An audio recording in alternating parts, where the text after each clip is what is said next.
Got Lily here. And this is February the 13th, 2012. Welcome, nation. You're having coffee with me this morning. And this is a Valentine's Eve. And I don't have a Valentine. So I thought I better talk to my nation. I'm going to turn the music down now. That's a song Spirit. I wrote that and I played it. I'm going to turn it down. Bear with me. Thank you. I don't have all the automatic stuff here, though. I will one day. So, we're going to talk about Valentine. Because I'm kind of like trying to figure out if it's okay not to have a Valentine. Excuse me. Excuse me. I don't have a cold, it's just my meds here. Keeps my chest clear and my lungs cleared out. So if you hear me cough, it's not because I'm sick, it's because it's clearing out my lungs. And every time I go to the doctor, there's nothing wrong with my lungs. Okay, now, is it okay not to have a Valentine? How many women is going to be feeling bad today or tomorrow because, or all week maybe, because they didn't have a Valentine? I'm drinking my coffee. Good coffee. Thank you, Keisha. She brings my coffee to me. Really good this morning. I really did a great job of making coffee this morning. But love you, nation. But yeah, this is God Lily. I don't have a Valentine love. Nobody. I don't even see one. My husband, I haven't even heard from my ex. Normally that's what happens. He always come around the day before Valentine or either the day after, somewhere in that time, bring me money, do something for me. If nothing but just give me money, you know. Get some sex. So I'm always good with that. But this year he's been acting very strange. The women on TV have taken him away from me for real. Yep, the news ladies. He explained to me that we have been married 11 years. 3 of those years we stayed together. We lived together. And 7 of them, he lived with those news ladies. And I'm like, okay, you got your point. I get your point. You didn't spend more time with them, jerking off to them, than you had with me. Okay, I get it.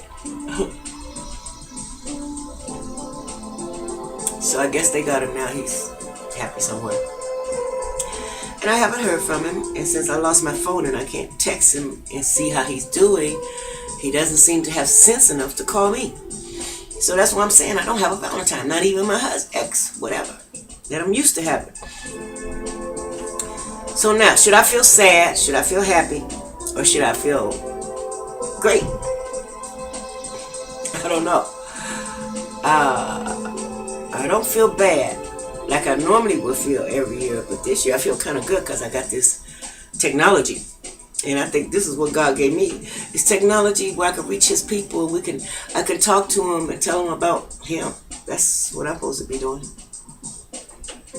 And if I don't have a man that's like me, that knows God, it's no fun being with them anyway to me. Now, sex could be good, but when I'm out of the bed, I don't have anything left.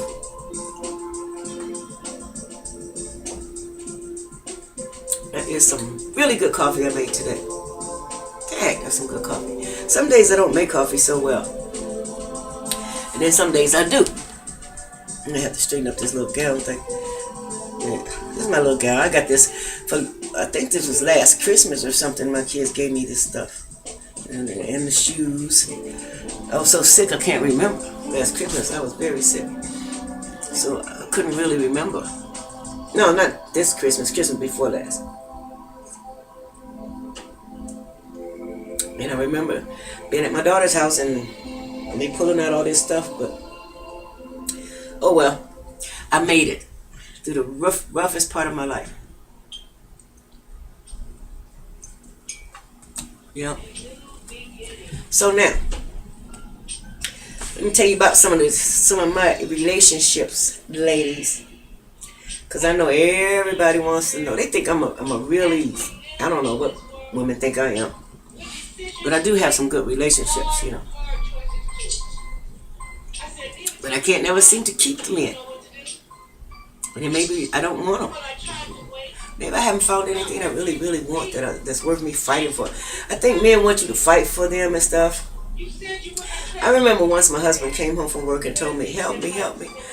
All them young girls was after him on his job and saying all kind of provocative things to him, you know, in a session. He's a cook. He was a cook at Comcast.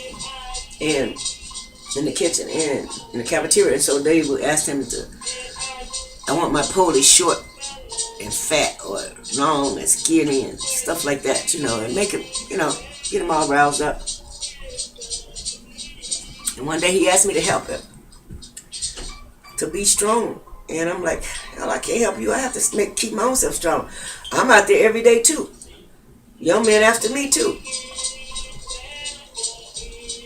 Yeah, that's really my alternate ego right there. So if you really want to be scared of me, man, don't let the alternate come out. Yeah, that'll give you something to be scared of. I'm Lil Lee, got Lil Lee, but if you want the alternate to come out, you're gonna see Lil Lit. That's my alternate over there. I talk to her.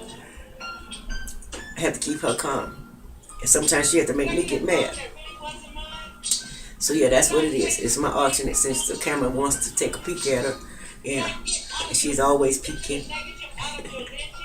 But yeah, so now I don't know women. I know you rather have a husband that depends on you to go to work and help him financially and all that crap and pay the bills and all that. Well, the best husband I had was my African. And that's because as soon as he got his job as an engineer here in America, before then I did help pay bills. When he had the mission station and he did little odd jobs for the other Africans. But when he got certified to work in this country as an engineer, he told me, you keep your little money. I pay the bills. You buy yourself stuff. Fix up house, whatever you do, you know, pay my own bills. I'm like, okay, that's fine with me. Now, what American man would have said shit like that? Kudos to you, Sunday Friday, a noble man. And I always respected him. I loved him so much. Because what man ever told any woman to don't spend her money on paying the bills that he paid the bills? Just pay your own bill, like my cell phone bill or my clothing store bill or something that I made. So what I did, I fixed the house up. I gave him a gorgeous house. I fixed the whole house up. I used my talent to make him look good, as well as myself. So when people came, they knew he was a noble man by how he lived, how I decorated that place.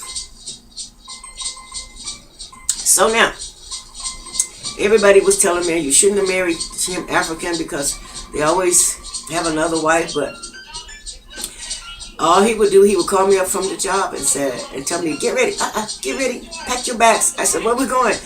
We're going to Texas. We're going to Georgia. We're going to California. And that's what I did. And I hung out with all the guys. I took all the pictures. He bought a camera, almost $1,000 camera for me to use. And I took pictures of him and the guys everywhere they went. And he kept me with them.